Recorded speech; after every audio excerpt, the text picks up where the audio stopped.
At the pharmacy counter inside CVS, I paid $42 for an elderly stranger's heart medication because his card was declined. The rain was hammering against the automatic doors, creating a gray blur of the Seattle parking lot outside. I did not know this man. He looked like a ghost wrapped in a trench coat that had seen better decades. His name, I later learned, was Sullivan. As I turned to leave, he did not say thank you. Instead, he reached out with a hand that felt like cold iron and gripped my forearm. His fingernails dug into my skin through my jacket. He pulled me close, smelling of wet wool and stale tobacco. He whispered 3 words that stopped my heart. "After your son leaves, do not rake the garden." I stared at him confused. I tried to pull away, but his eyes were locked onto mine wide with a terrifying urgency. "Do not rake the pile of leaves under the old oak tree," he hissed. Then he let go and vanished into the storm. I stood there clutching my own prescription, wondering if he was senile. But I am a structural engineer. I know that even the most unstable structures have a foundation. I went home. I listened. The next morning, the rain had stopped.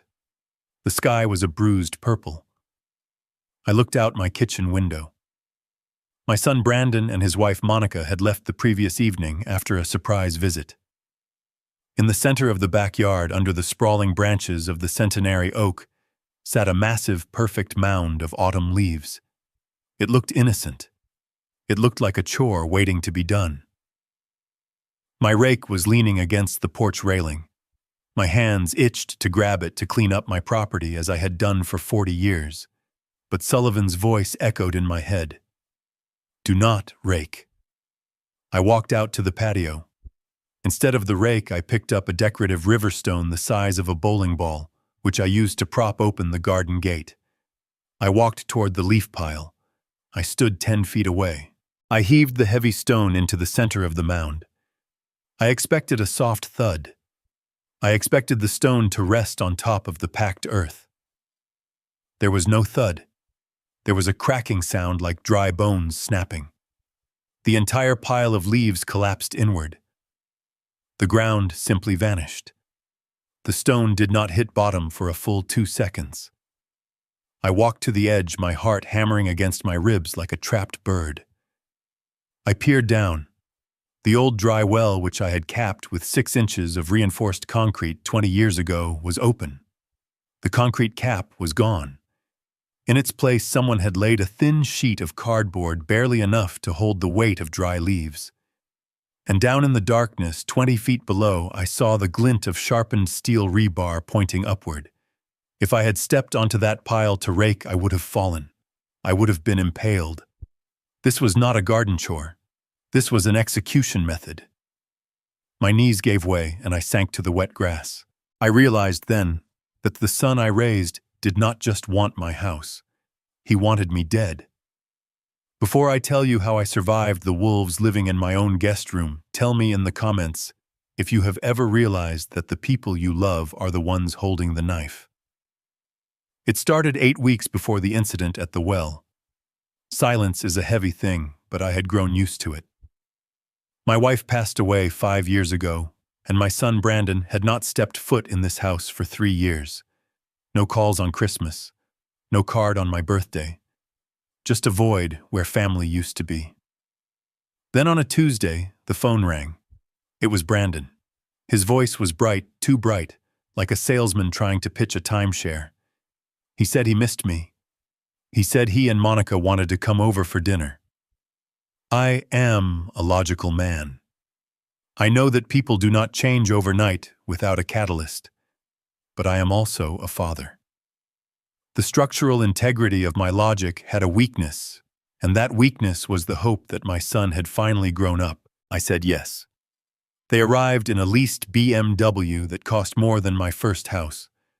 Monica wore a dress that looked out of place in my dusty hallway, and Brandon wore a suit that was too tight across the shoulders. They brought lasagna from an expensive Italian deli and a bottle of wine. We sat at the mahogany dining table that my grandfather built. The conversation was like a bad play. They asked about my health. They asked about the roof. They asked about the plumbing. They did not ask about me. They were inspecting the asset. Monica smiled, but her eyes never crinkled at the corners. She touched my hand and said, "Wallace, this place is so big for one person. It must be exhausting to maintain. Have you ever thought about downsizing?" I cut a piece of lasagna and said, "I built the foundation of this house with my own hands, Monica. It will stand longer than I will." The visits became frequent. Every Sunday, then twice a week. They started bringing brochures for a place called Silver Horizon. It was a luxury assisted living facility. Monica left them on the coffee table, on the kitchen counter, even in the bathroom. "Look at the golf course, Wallace," she would say. "Look at the medical staff. You would never have to worry about a leaking pipe again." I told them I was fine. I told them I had my pension, my garden, and my solitude. But they were relentless. It was an erosion campaign. They were water and I was the rock. They were trying to wear me down. I started to notice things, small things. My bank statements on my desk had been moved. The spare key in the hallway drawer was turned the wrong way. I installed a small camera in the study, hidden inside a hollowed-out book on structural engineering. I felt paranoid. I felt like a traitor to my own blood. But a good engineer always verifies the load-bearing capacity before trusting the bridge. Then came the letter. It was a mistake by the postman, or perhaps divine intervention. It was a final notice for a personal loan of $50,000. But the name on the loan was not Brandon King. It was Wallace King. My name. I sat in my study holding the paper, my hands trembling with a cold rage. I had no debt. I owned this house outright. I owned my car. I had never borrowed a dime I could not pay back within the month. I looked at the signature at the bottom. It was a good forgery, but it lacked the sharp downstroke on the K that I had used since drafting blueprints in the 70s. They had used my identity. They had leveraged my credit. And they were defaulting. I waited for them that evening. When they walked in carrying bags of groceries like they lived here, I did not offer them a drink. I placed the letter on the center of the coffee table.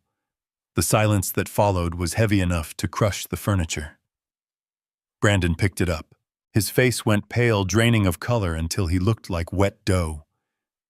Monica did not flinch. She just crossed her arms and looked at me with a terrifying calmness. "Dad," Brandon stammered, "I can explain. It was just a bridge loan, an investment, crypto. It's going to bounce back. I just needed a little leverage." I stood up. I am 6'2". I may be 68, but I am not frail. I looked at my son and said, "You committed fraud. You stole my name. You put a lien on my credit." Brandon dropped to his knees. Literally dropped. He started crying, great heaving sobs that sounded practiced. "Dad, please. They'll kill me. I owe people. Bad people. I just need you to sign off on a home equity line of credit. Just $200,000. The house is worth $3 million. You won't even feel it." I looked at Monica. She wasn't crying. She was calculating. She stepped forward and said, "Wallace, be reasonable. You are sitting on a gold mine, and your son is drowning. What kind of father values a pile of wood and brick over his own flesh and blood? Sign the papers. We sell the house, pay the debt, and you move to Silver Horizon. It is the best solution for everyone." I looked them both in the eye. "No," I said. "I will not sign. I will not sell. And tomorrow I am calling my lawyer to report this fraud. You have 24 hours to fix this, Brandon. Or you go to prison." That was the moment the temperature in the room dropped 10 degrees. Brandon stopped crying instantly. He stood up and dusted off his knees. He looked at Monica. They exchanged a look that lasted less than a second, but it communicated volumes. It was a look of agreement, a change of strategy. Monica turned to me and her smile returned. It was a plastic dead thing. You are right, Wallace, she said. We are so stressed. We are not thinking clearly. Please don't call the lawyer yet. Give us a few days to sort it out. Let us make it up to you. Let us help you around the house this weekend. We can at least do the heavy lifting for you. I wanted to believe them. God help me, I wanted to believe that the threat of prison had scared them straight. I nodded. I told them to leave. That night, I locked my bedroom door for the first time in 40 years. 3 days later was the day of the pharmacy, the day of the rain. Brandon and Monica arrived early. They were dressed in work clothes. Brandon was overly energetic, almost manic. He said, "Dad, the storm blew leaves all over the yard. It's a mess. You stay inside. It's damp and cold. I'll take care of everything." Monica insisted on making me tea. She stood in the kitchen, blocking my view of the backyard window. She kept talking, filling the air with noise about recipes and weather, anything to keep my attention focused on her. I felt a headache coming on. My blood pressure was spiking. I told her I needed to go to the pharmacy to get my refill. Monica's eyes widened. She said, "Brandon can go. You stay here." I insisted. I needed the air. I needed to get away from them. I grabbed my keys. As I walked to the garage, I saw Brandon in the backyard.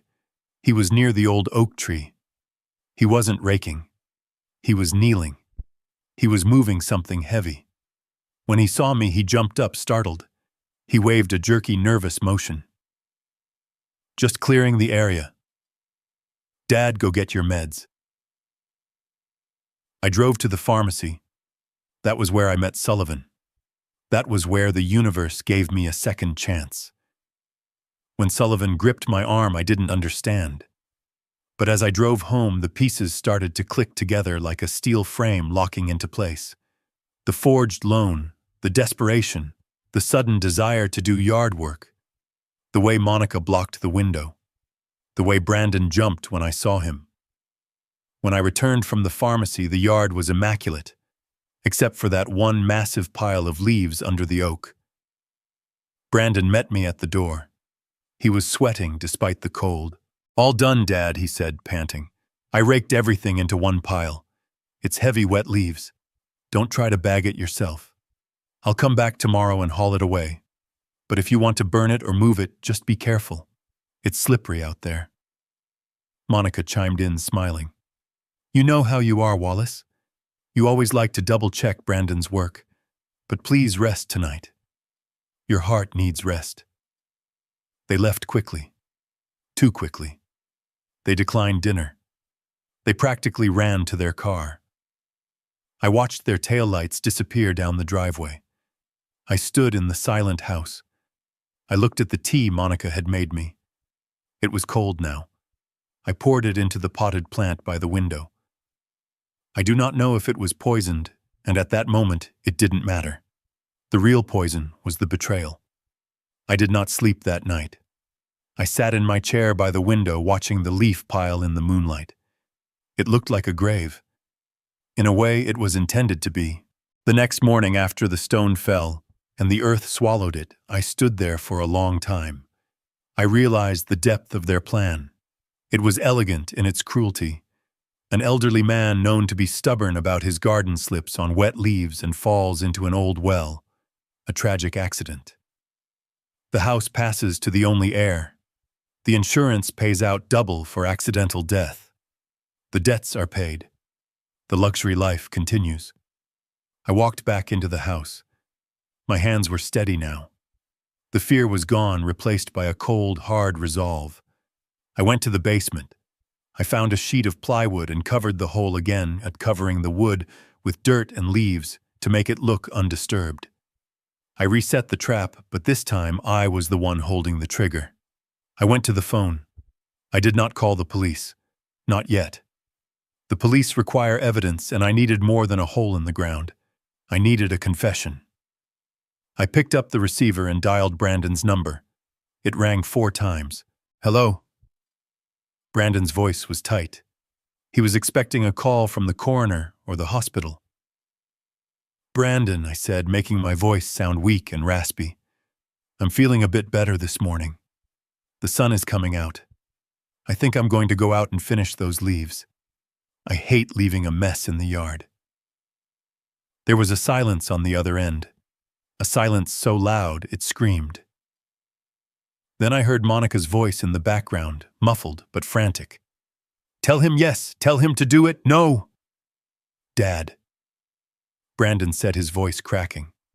You should definitely get some fresh air. It's good for you. Just be careful near the oak tree. It's slippery." I smiled. It was not a nice smile. "Thanks, son," I said. "I'll go out there right now." I hung up. I had them. They had just confirmed the kill order. They were waiting for the news of my death. But they were going to be waiting a long time. I went to my study and unlocked the safe. I took out the blueprints of the house. I took out the deed. And then I took out a small leather-bound notebook where I kept the numbers of people I hadn't spoken to in years. I turned to the page marked Private Investigations. I dialed the number Sullivan had scribbled on the back of his pharmacy receipt, which he had slipped into my pocket when he grabbed my arm. "Mr. Sullivan," I said when he answered, "you were right about the leaves. Now tell me everything you know about the insurance policy." This was not just a family dispute anymore. This was war. And they had made a fatal error. They forgot that before I was an old man, I was an engineer. I know how to build things up, but I also know exactly how to tear them down. And I was going to dismantle their lives brick by brick. The physics of the trap were simple, but the execution was sophisticated. That is what chilled me more than the cold Seattle rain now beginning to drizzle against my neck. An accident is chaotic. Entropy is random. This was design. I stood at the edge of the void, where the solid earth should have been forcing my breathing to slow down. Panic is a luxury for people who do not understand how things are built, or in this case, how they are dismantled. I am a structural engineer. When a bridge fails, we do not scream. We inspect the wreckage. We find the stress fracture. We find the truth. I walked back to the garage, my boots heavy on the wet grass. I did not run. I moved with the methodical plodding of a man who has a job to do. I retrieved my heavy-duty flashlight, the long black maglite I used to keep in my truck for site inspections, and a pair of leather work gloves. I also grabbed a tape measure. It was instinct. You cannot understand the scope of a problem until you measure it. Returning to the oak tree, I approached the hole from the north side where the ground was reinforced by the large roots of the tree itself. The soil here was stable. I lay down on my stomach, spreading my legs wide to distribute my weight, treating the ground like a compromised deck. I clicked on the flashlight and aimed the beam into the throat of the earth. The first thing I analyzed was the cover mechanism. The original cap was a 3-inch slab of reinforced concrete that I had poured myself 20 years ago. It weighed nearly 80 pounds. It was gone. Not broken, not crumbled. Gone. That meant they had lifted it. It would have taken 2 people or one very desperate man with a crowbar. I scanned the perimeter of the hole. There in the mud about 4 feet away, hidden under a pile of uncut ferns, I saw the edge of the concrete slab. They had dragged it aside and camouflaged it. This confirmed premeditation. This wasn't a spur-of-the-moment decision made in a fit of rage. They had come prepared to do heavy lifting. I turned my attention back to the hole. The false cover that had collapsed under my stone was made of double-ply corrugated cardboard. I could see the torn edges hanging like rags around the rim of the well. It wasn't old, rotting cardboard. It was fresh, stiff. I leaned in closer, risking my balance. On one of the flaps, I saw a partial shipping label. It was cut off, but I could make out the logo of a high-end electronics store. They had bought a large appliance recently, maybe a television or a refrigerator, and they had saved the box, not to recycle but to murder. They had cut it into a perfect circle measuring the diameter of the well to the inch. They had placed it over the opening, probably reinforcing it, with a few twig supports, just strong enough to hold the leaves, but weak enough to give way under the weight of a human body. It was a classic tiger trap, the kind you read about in war novels. Then I aimed the light down into the darkness. The beam cut through the gloom, illuminating the damp brick walls of the well. It was about 20 feet deep. At the bottom, the stone I had thrown was resting in the mud. But it wasn't just mud down there. My heart stopped for a second, then started beating with a slow, heavy thud against my ribs. Rising out of the mud were 6 steel rods. Rebar. Number 4, rebar half-inch diameter. I know this steel. I have specified it in 1,000 blueprints to reinforce concrete columns. But these weren't structural. They had been cut at sharp 45-degree angles, turning the tips into spears. They were driven into the mud at the bottom of the well, pointing straight up. If I had fallen, the physics are undeniable. A body falling 20 feet accelerates to a velocity that would turn those steel rods into hypodermic needles. They would not have just broken my legs. They would have pierced my torso. It would have been a slow death, pinned there in the dark, bleeding out while my son and his wife sat inside my house drinking my wine, waiting for the old man to stop screaming. I studied the rebar. The cut ends were bright and shiny. No rust. That meant they were cut recently, probably yesterday. They had brought bolt cutters or an angle grinder. I closed my eyes for a moment, visualizing Brandon, my son who used to faint at the sight of blood when he scraped his knee. I pictured him standing in a hardware store, selecting the steel lengths, calculating how many he would need to ensure I didn't survive the fall. Did he pay cash? Did he look the cashier in the eye? Or did Monica buy them? The logistics of it made me nauseous. This was a construction project. The objective was my death. I pulled myself up from the mud. My hands were shaking not from cold, but from a rage so pure it felt like ice water in my veins. I needed to document this. If I went to the police now, they might believe me, but a defense lawyer could argue that the rebar was old debris, that the cardboard was accidental litter. I needed to see it all clearly. I took the tape measure and extended it down. 19 feet 6 inches to the tip of the spikes. I looked at the leaves surrounding the hole. They had been raked with precision to cover the cardboard completely, but looked natural. That was the artistic touch. That was Monica. Brandon was sloppy, but Monica was a perfectionist. She understood aesthetics. She knew that a pile of leaves in the middle of a messy yard looks suspicious, but a pile of leaves in a clean yard looks like a chore in progress. She had staged the scene. The rake leaning against the porch was a prop. The garden gloves left on the bench were a prop. I was the final actor they were waiting for to step onto the stage. I realized then that I could not leave the hole exposed.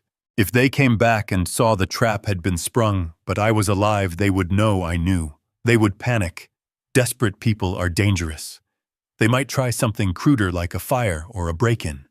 I needed them to think their trap was still waiting for me. I needed them to think I was just lazy or delayed. I went to the shed and found a sheet of half-inch plywood I had left over from repairing the roof. It was dark and weathered, perfect for camouflage. I carried it to the well. I placed it over the hole, covering the jagged cardboard and the deadly spikes below. It was solid. It would hold my weight. Then I began the meticulous work of recreating their lie. I gathered the wet leaves. I piled them back onto the plywood. I sculpted the mound until it looked exactly as it had 10 minutes ago. I worked for an hour, sweating in the cold mist. I was rebuilding the weapon they had designed to kill me. When I finished, I stepped back. It looked innocent, just a pile of autumn leaves under an old oak tree. A perfect picture of suburban peace. But underneath, the intent remained. I stripped off my muddy gloves and looked at my hands. They were the hands of a builder, a creator. Today, they had become the hands of a deceiver. I walked back to the house, wiping my boots carefully on the mat.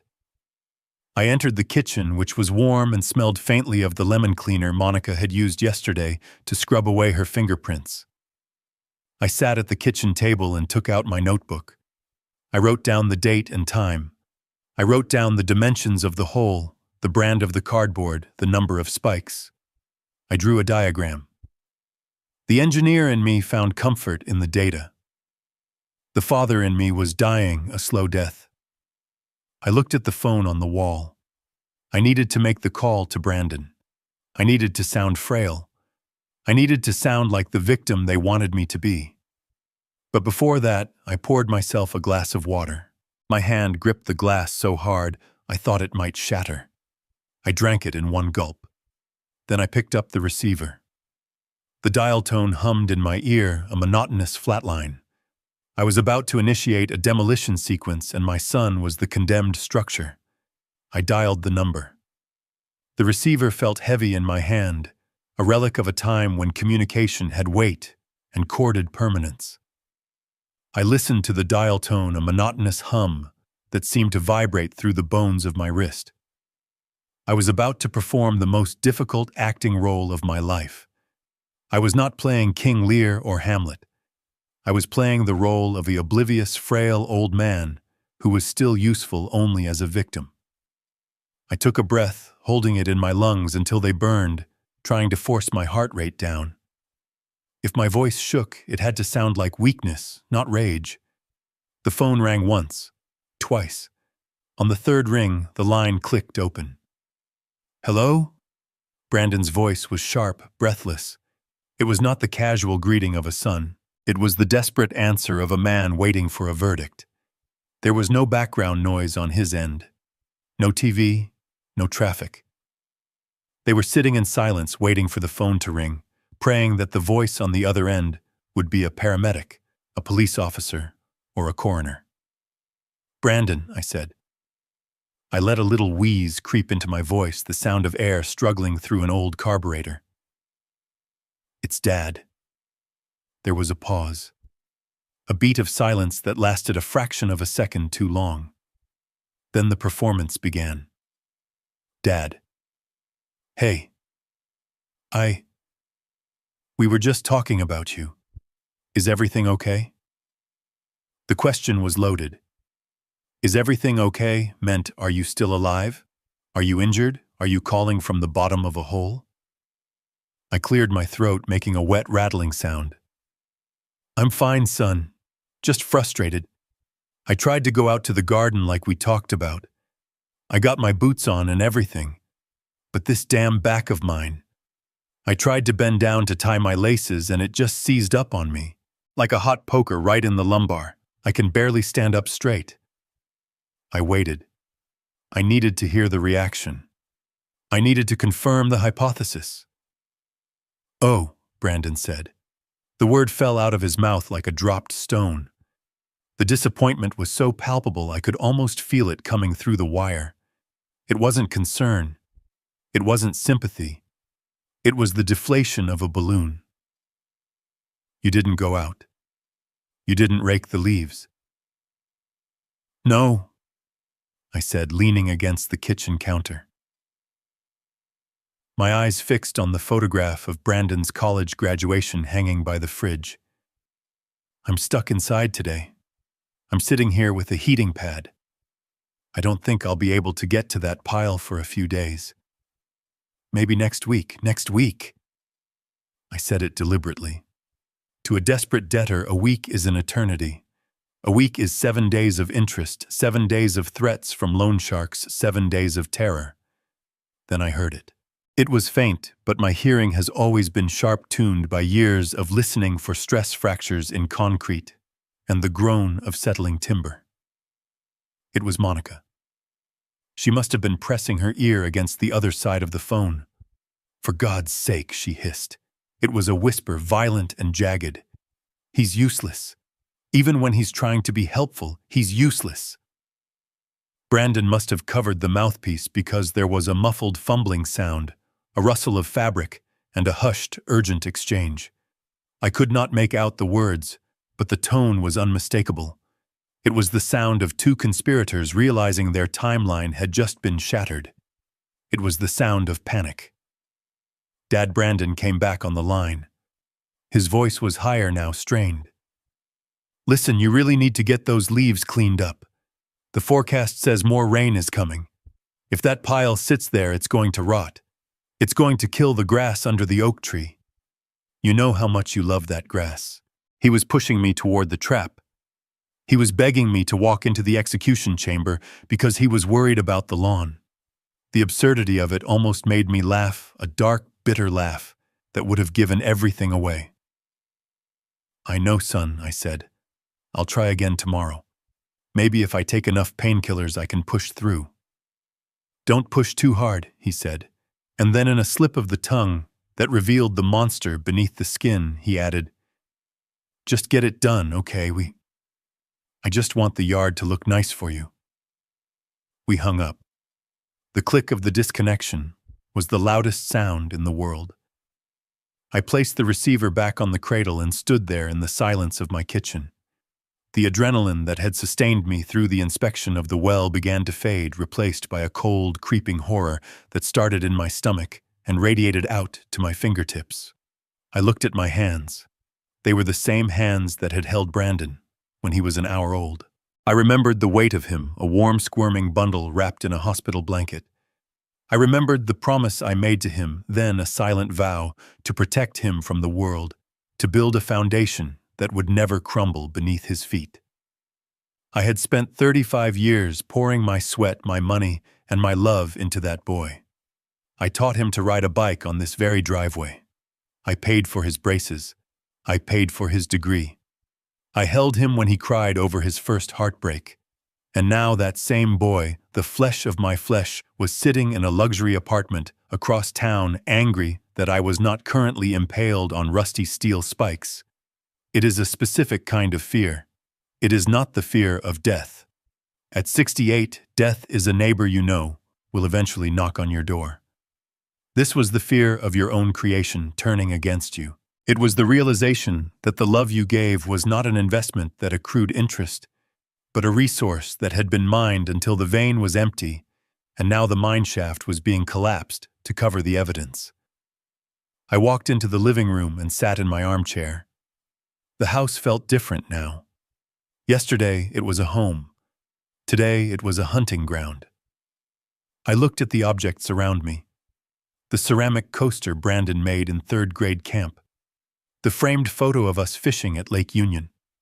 These artifacts, once precious, now felt like evidence in a criminal case. They were lies.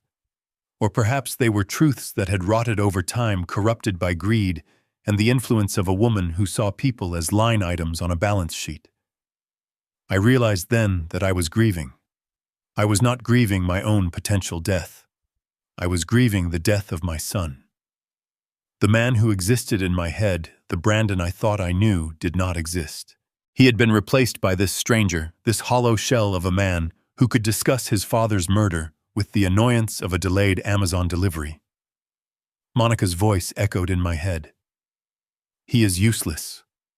That was their truth. I was an asset that had ceased to yield dividends. I was a structural liability. And in the world of engineering, when a structure becomes a liability, you condemn it. You demolish it. But they had made a miscalculation. They assumed the building was empty. They assumed the foundation was weak. They forgot that I was the one who poured the concrete. I sat there as the afternoon light faded into gray evening, and I let the fear harden into something else. I let it calcify into resolve. I was not going to be the victim in their tragedy. I was going to be the architect of their downfall. I stood up. My back did not hurt. My heart was steady. I went to the window and looked out at the garden one last time. The pile of leaves was barely visible in the twilight. It waited there, a silent testament to their intent. Tomorrow I would not be the old man with the bad back. Tomorrow I would meet with Sullivan. Tomorrow I would start digging my own tunnels, and I would make sure that when the ground finally collapsed, I wouldn't be the one falling. I went to the kitchen drawer and took out a fresh battery for the voice recorder. I checked the tape. I checked the levels. I was done being a father. Now I was a witness for the prosecution. The silence in the house after I hung up the phone with Brandon was heavier than the concrete foundations I used to pour.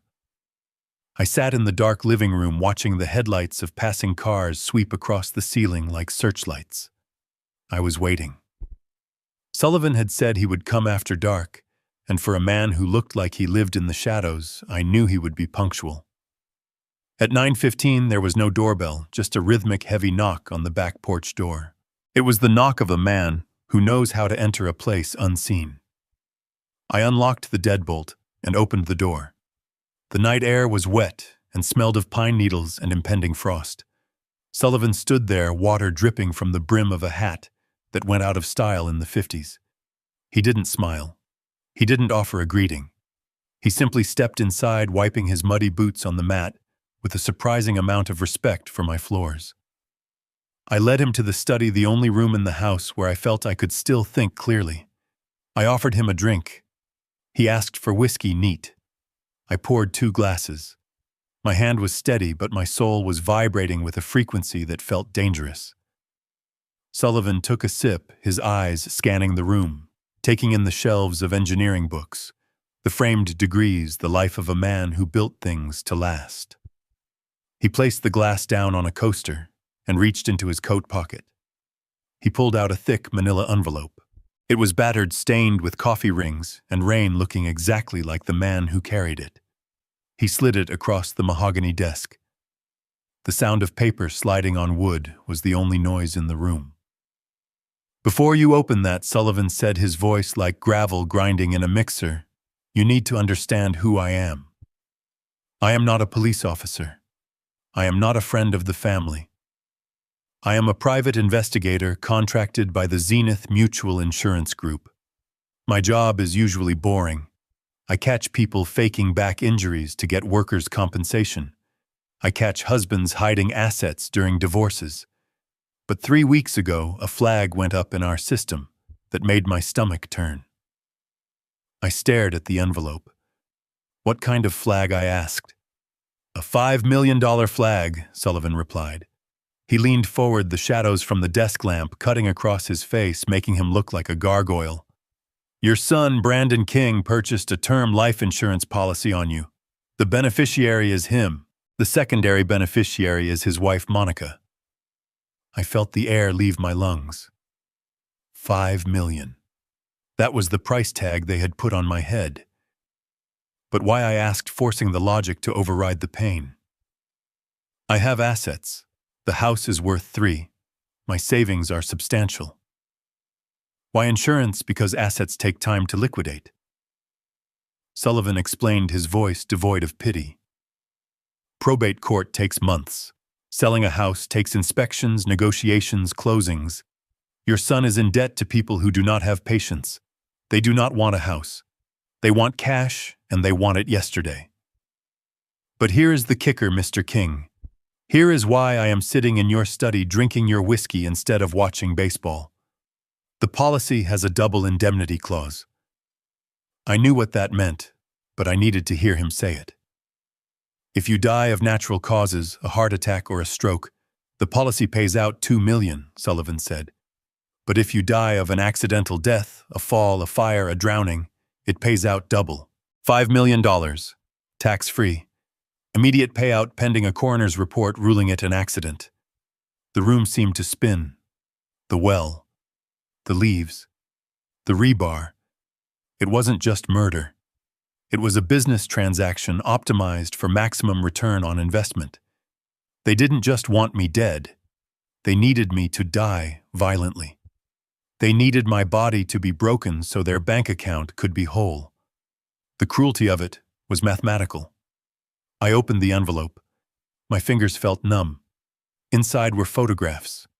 Grainy, high contrast, taken with a long-range lens.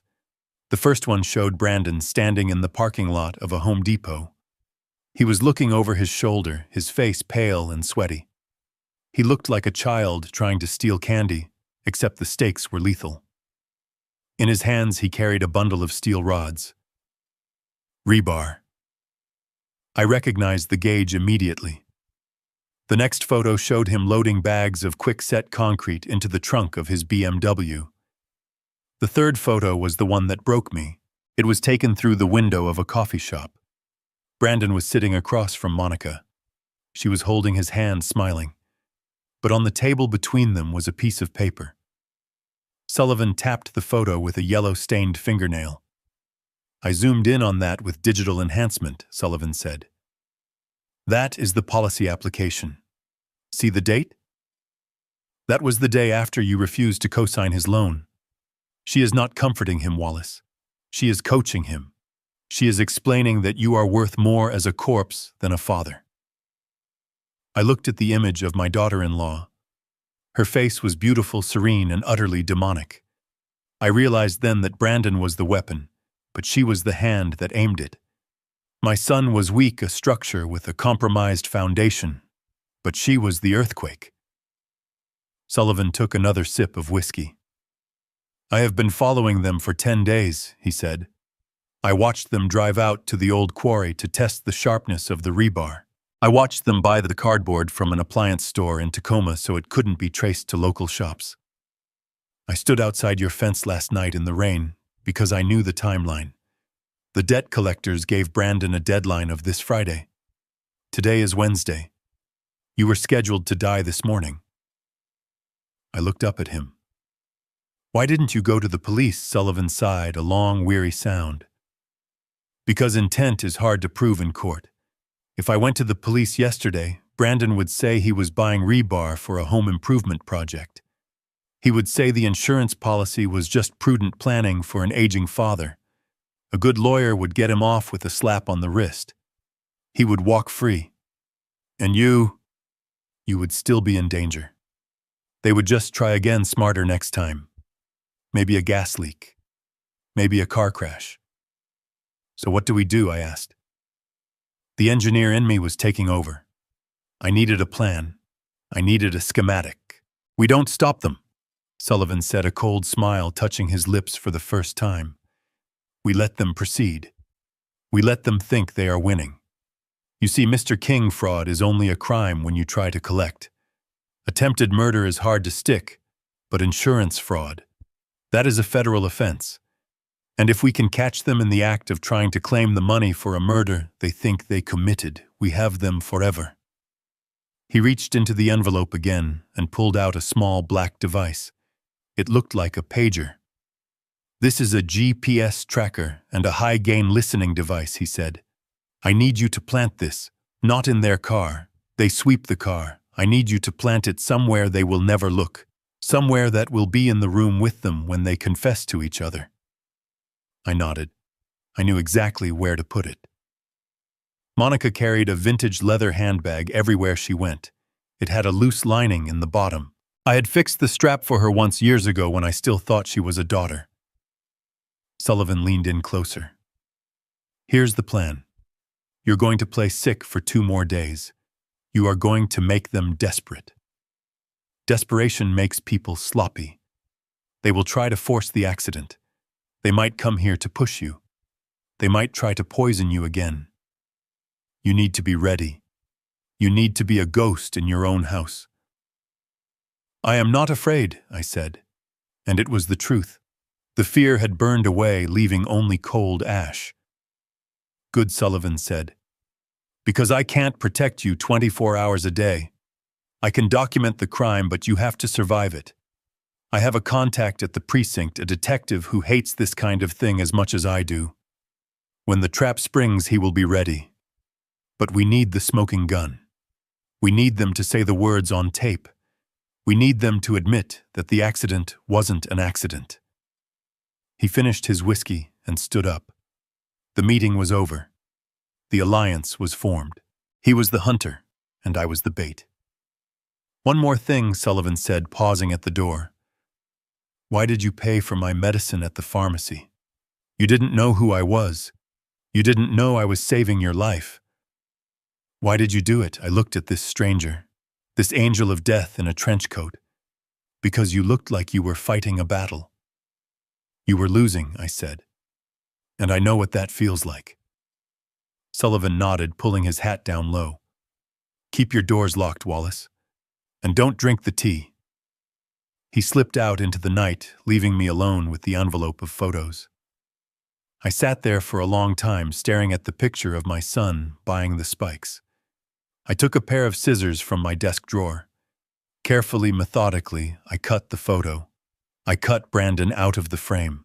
I cut him away from the rebar, away from the concrete, away from the crime. I was left with a small square of photo paper showing just his face. He looked scared. He looked young. I placed the scrap of photo in my wallet behind my driver's license. It was a reminder, not of the son I had, but of the son I had lost.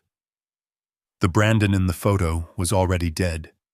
The man who was coming for me on Friday was a stranger, and strangers who break into my house do not get mercy. They get structural failure. I turned off the desk lamp. The house plunged into darkness. I did not go to bed. I went to the basement workshop. I had work to do. If they wanted an accident, I would give them a masterpiece of engineering. I would turn this house into a machine and I would be the operator. The siege had begun. Thanksgiving arrived not with the warmth of family, but with the cold, damp chill of a Seattle storm and the metallic taste of adrenaline in my mouth. It is a holiday designed for gratitude, but in my house it had become a stage for the final act of a tragedy. I unlocked the front door at noon. Brandon and Monica stood there shaking off their umbrellas. They held a 20-pound turkey and a bag of expensive wine props for the performance they were about to give. Brandon looked thinner. His eyes were darting around the porch, checking for cameras, checking for neighbors, checking for anything that might witness what they planned to do. Monica, however, was radiant. She wore a cashmere sweater and a smile that didn't reach her eyes. It was the smile of a predator who knows the prey is cornered. "Happy Thanksgiving." "Wallace," she said, leaning in to kiss my cheek. Her perfume was overpowering, a floral scent meant to mask the rot beneath. I played my part. I leaned heavily on my cane, a prop I had bought at the pharmacy along with the heating pads. I flinched as if my back was in spasms. "Come in," I wheezed. "I am afraid I won't be much help in the kitchen today. This pain is unbearable." "Perfect," Monica said, and then she caught herself. "I mean, you should rest. We want to spoil you. You just sit in your chair and let us take care of everything." They moved into the kitchen like an occupying army. I retreated to my armchair in the living room, which offered a direct line of sight to the kitchen island. I had positioned the chair carefully that morning, adjusting the angle so that the reflection in the glass of the china cabinet gave me a view of the blind spots the kitchen counter usually hid. I wasn't just an old man watching television, I was a surveillance operator. The sounds of cooking began. The chopping of celery, the clattering of pans. Domestic sounds that should have been comforting, but now sounded like the sharpening of knives. Brandon was tasked with peeling potatoes. I watched him. His hands were shaking. He dropped the peeler twice. He was drinking wine, already filling his glass to the brim. He was trying to drown his conscience. Monica, on the other hand, was precise. She moved with efficiency. She didn't drink. She needed steady hands. I closed my eyes and listened to their whispers. The acoustics of my house carry sound well. I designed the open floor plan myself. "Is he asleep?" Brandon hissed. "Keep your voice down," Monica snapped. "Just focus on the potatoes. We need this to look normal. If the paramedics come later, there needs to be a half-eaten dinner on the table. It sells the narrative." I gripped the armrest of my chair. Paramedics. Later. The timeline was set. They weren't planning on me surviving dessert. After an hour, the smell of roasting turkey filled the house. It made me nauseous. Monica walked into the living room, wiping her hands on a dish towel. "Wallace," she said, her voice dripping with synthetic sweetness. "It's time for your afternoon medication. You don't want to miss a dose with all this excitement." I looked at the clock. It was 2 p.m. She was right. It was time for my heart medication, a beta blocker that kept my rhythm steady. If I missed it, I would get dizzy. If I took the wrong thing, well, that was the plan. I'm out of water here, I said, lifting my empty glass. I'll get it, she said. I'll bring your pill organizer too. She went back to the kitchen. I shifted my gaze to the china cabinet. The glass was dark, reflecting the kitchen behind me. I saw Monica go to the counter where I kept my weekly pill sorter. It was a plastic box with days of the week marked in bold letters. Thursday was full. She stood with her back to the living room, blocking my direct view. She thought she was hidden, but in the reflection, I saw her reach into her pocket. She pulled out a small white bottle. It wasn't my prescription. It was something she had brought. She opened my pill sorter. Her fingers moved with the dexterity of a magician. She plucked out the small blue pill, my beta blocker. She dropped it into her pocket. Then she shook 2 pills from her own bottle into the Thursday slot. They were blue. They were small. To the naked eye, they looked identical. But I knew what they were. Sullivan had warned me. Ephedrine. High-dose stimulant. If a man with a heart condition takes those, his heart rate spikes. The rhythm becomes chaotic. It mimics a massive heart attack.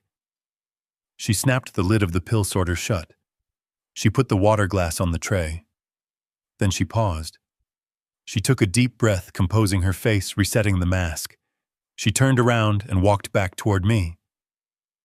"Here we go," she said, placing the tray on the side table. "Dr. Wallace's orders." I looked at the pill sorter. I looked at the deadly little blue spheres sitting in the Thursday compartment.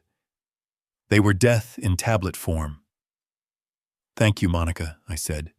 "You are too good to me." I picked up the water. I picked up the pills. This was the moment of truth. If I didn't take them, she would be suspicious. If I did take them, I would die.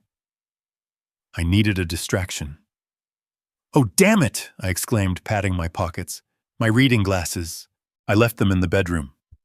I can't read the label on this new bottle the doctor gave me." "Brandon, can you grab them?" Brandon looked up from the sink, startled. Sure. Where are they?" "On the nightstand," I said. Brandon wiped his hands and headed for the stairs. Monica watched him go, annoyed by the delay. Her eyes were fixed on my hand holding the pills. She was hungry for the swallow. As soon as Brandon turned the corner and his footsteps thundered on the stairs, I coughed. A loud hacking cough that forced me to cover my mouth with a napkin. In that split second, hidden behind the white linen, I spat the pills into the napkin and palmed 2 harmless mints I had kept in my pocket all morning. I had shaped them to look like pills. It was a trick I learned from my grandfather, who used to pretend to eat vegetables to make us laugh. I lowered the napkin, keeping the poison balled up inside it. I popped the mints into my mouth and chased them with a long gulp of water. I swallowed. Monica released a breath she didn't know she was holding. Her shoulders dropped an inch. She smiled. A genuine smile this time. It was the smile of a woman who just inherited $3 million. "Good," she said. "Now we can eat." Brandon came back down with the glasses. I put them on. We moved to the dining table. The turkey sat in the center, golden and glistening. It looked like a Norman Rockwell painting if Rockwell painted crime scenes. "Shall we say grace?" Monica asked. I nodded. I bowed my head. They bowed theirs. "I am thankful," Monica began, "for family, for second chances, and for the legacy that Wallace has built for us. We promise to take care of it." I opened my eyes. I looked at the top of her head. "You have no idea," I thought. "Amen," Brandon mumbled. We began to eat. The food tasted like ash. Every click of the silverware on the china sounded like a gunshot. I chewed slowly, watching them. I was waiting for the pills to kick in. Or rather, I was waiting for them to start wondering why the pills hadn't kicked in yet. Ephedrine takes about 20 minutes to absorb. 20 minutes. I checked my watch. "So Dad," Brandon said, cutting his meat with too much force. "Have you thought any more about Silver Horizon? Monica says they have a vacancy opening up next week. It would be good timing." "I'm considering it," I said, "especially with my health. I've been feeling strange lately. Monica's head snapped up. Strange how, just palpitations, I lied, a fluttering in my chest. Even now. I saw them exchange a look. It was happening. They thought the poison was working. Maybe it's just indigestion, Monica said, leaning forward. Or maybe it's the excitement. You should eat. Keep your strength up.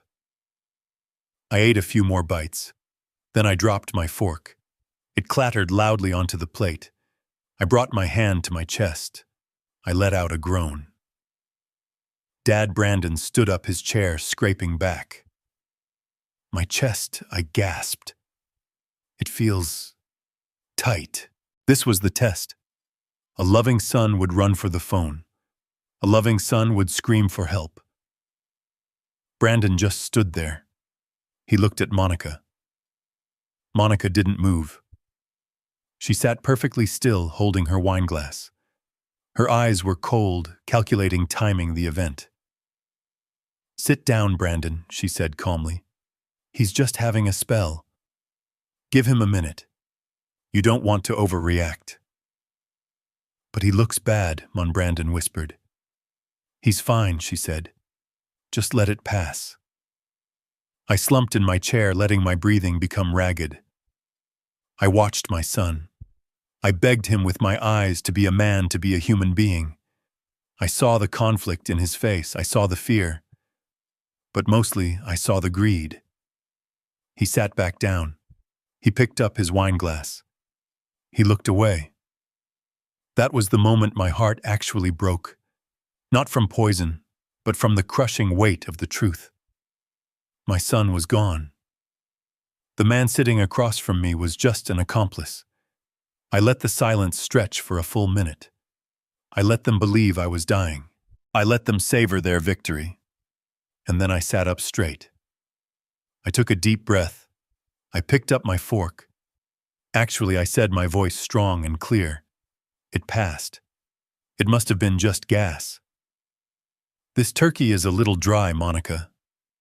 The color drained from Monica's face so fast, it was like a shade being pulled down. She stared at me. She stared at my chest, expecting to see a heart exploding. Instead, she saw me cutting a piece of meat. You're okay, she stammered. Never better, I said.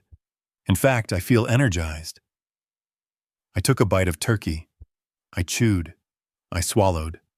I smiled at her. The rest of the meal was conducted in a silence so profound, it felt like we were underwater. Monica didn't eat. She just watched me, confusion warring with panic in her eyes. She couldn't understand. She had seen me take the pills. The math wasn't working. The structure wasn't collapsing. I finished my meal. I wiped my mouth. That was delicious, I said. Now, if you'll excuse me, I'm going to go to the garage. I need to check the air pressure in the tires. I want to be ready for next week. I stood up and walked out. I didn't go to the garage. I went to the car Brandon had parked in the driveway. I had the spare key. I unlocked it silently. I reached under the driver's seat and planted the small black box Sullivan had given me. The recorder. I locked the car. I went back inside. They were already packing up. They wanted to leave. They needed to regroup. They needed to scream at each other in the safety of their vehicle. I stood on the porch and waved goodbye. Drive safe, I called out. I watched them pull away. I watched the car disappear around the bend. And I knew that in about 5 minutes, that little black box was going to record the evidence that would put them behind bars for 20 years. I went back inside. I took the napkin from my pocket. I unfolded it. The 2 blue pills sat there, innocent and deadly. I walked to the toilet and flushed them away. Happy Thanksgiving. I whispered to the empty house. Then I went to the kitchen and threw the rest of the turkey in the trash. I had lost my appetite. The reflection in the glass of the mahogany china cabinet was dark and distorted. but it was clear enough to serve as a witness to the crime. I sat in my armchair, feigning exhaustion, my head resting back against the cushion, my eyes narrowed to slits. From this angle, the kitchen island was a stage and Monica was the lead actress in a play about patricide. She stood with her back to me, believing that her body blocked my line of sight. She believed that an old man, tired and medicated, would not be paying attention to the small, precise movements of her hands. She was wrong. An engineer notices everything. We notice the hairline crack in the concrete before the bridge falls. We notice the slight vibration in the steel before the bolt shears. And I noticed the small white bottle she slipped from the pocket of her cardigan. I watched my breath held tight in my chest as she reached for my weekly pill organizer. It was a simple plastic box marked with the days of the week in bold black letters. Thursday was full. It contained my blood pressure medication, a multivitamin, and the beta blocker that kept my heart rhythm from galloping like a runaway horse. Monica's movements were not frantic. They were terrifyingly calm. She popped the lid of the Thursday compartment with a soft click that was drowned out by the hum of the refrigerator. With her thumb and forefinger, she plucked out the small, round blue pill. That was the atenolol. It was the shield that protected my heart. She dropped it into her pocket. Then she uncapped the white bottle she had brought. She shook 2 pills into her palm. They were blue. They were round. To a casual observer, to a son who wasn't looking, or to a coroner examining the stomach contents. Later, they would look exactly like my medication, but I knew what they were. Sullivan had warned me. Ephedrine, a powerful stimulant used to treat low blood pressure or asthma, but in high doses it acts like pure adrenaline. For a man with my condition, 2 of those pills would act like a chemical grenade, sending my heart rate into a fatal arrhythmia. She snapped the lid of the organizer shut. The swap was complete. It had taken less than 10 seconds. In 10 seconds, she had transformed my kitchen from a place of sustenance into an execution chamber. She turned on the faucet, filling a glass with water, the noise of the rushing liquid covering the sound of her own breathing. I saw her shoulders relax. She composed her face, putting on the mask of the caring daughter-in-law, and turned around. "Here we go, Wallace," she said, her voice dripping with a sweetness that made my stomach turn. "Time for your meds. You don't want to skip a day, especially with all this stress." She walked toward me, the glass in one hand, the pill organizer in the other. I looked at her. I looked at the woman my son had married, the woman who had shared my Thanksgiving table, the woman who was currently trying to stop my heart. I felt a cold rage, sharper and harder than any steel I had ever worked with. But I did not lunge at her. I did not scream. I reached out with a trembling hand, playing the part of the frail victim she needed me to be. "Thank you, Monica," I said. "You are a blessing." I took the organizer. I popped the Thursday lid. The 2 blue imposters sat there, innocent and deadly. I tipped them into my palm. I felt their weight. I picked up the water glass. This was the pivot point. If I hesitated, she would know. If I took them, I would die. I raised the glass to my lips, tossing the pills into my mouth in one fluid motion. But I did not swallow. I held them under my tongue, the bitter coating starting to dissolve against the sensitive skin of my mouth. I took a large gulp of water, letting it wash over the pills without dislodging them, and swallowed the liquid audibly. "Ah," I said, wiping my mouth with the back of my hand. That went down the wrong pipe. I started to cough. It was a wet, hacking cough that shook my entire frame. I grabbed the linen napkin from the side table, burying my face in it, doubling over as if struggling for air. In the sanctuary of that napkin, hidden from their prying eyes, I spat the 2 pills out. My hand moved with the speed of a magician, folding the napkin over the pills, balling it up tight, and shoving it deep into the pocket of my cardigan. In the same motion, I retrieved 2 Tic Tac mints I had prepared earlier, worn down to look like tablets. I popped them into my mouth and swallowed them for real. I sat back, gasping for air, my face flushed from the exertion of the performance. "Are you okay, Dad?" Brandon asked from the doorway, holding the bottle of wine he had been breathing into for courage. "I'm fine," I wheezed. "Just old lungs." Monica was watching me closely. Her eyes were searching my face, looking for the sign that the mechanism had been engaged. She smiled a tight, predatory thing. "Good," she said. "Now let's eat." We moved to the dining table. The next 20 minutes were an exercise in psychological torture. I ate the turkey. I drank the water. I made small talk about the weather and the neighbors. But all the while I was counting down. Ephedrine takes about 20 to 30 minutes to kick in. I needed to wait exactly that long. I needed the timing to be perfect. I watched Brandon. He was drinking heavily. He wouldn't look me in the eye. He kept staring at his plate, pushing the mashed potatoes around like mortar. He knew. Maybe he didn't know the exact chemistry, but he knew that today was the day. He knew that the inheritance was coming. I wondered, looking at his bowed head, if he felt any guilt. Or was the debt so heavy, the fear of the loan sharks so great, that my death felt like a relief 20 minutes past? I checked my watch. It was time. I dropped my fork. It hit the china plate with a loud clatter that silenced the room. I brought my hand to my chest, gripping the fabric of my shirt over my heart. I let out a low, guttural groan. Wallace, Monica asked, her voice feigning concern, but her eyes lighting up with anticipation. I don't feel right," I gasped. "My heart. It's racing." I squeezed my eyes shut, grimacing. I slumped forward, my chest hitting the edge of the table. I knocked over my water glass. The cold liquid spilled across the tablecloth, soaking into the fabric, dripping onto the floor. Dad Brandon stood up his chair, scraping violently against the hardwood. "Dad." I looked up at him. I made sure my eyes were wide, filled with panic. "Help me," I whispered. "Brandon, help." This was it.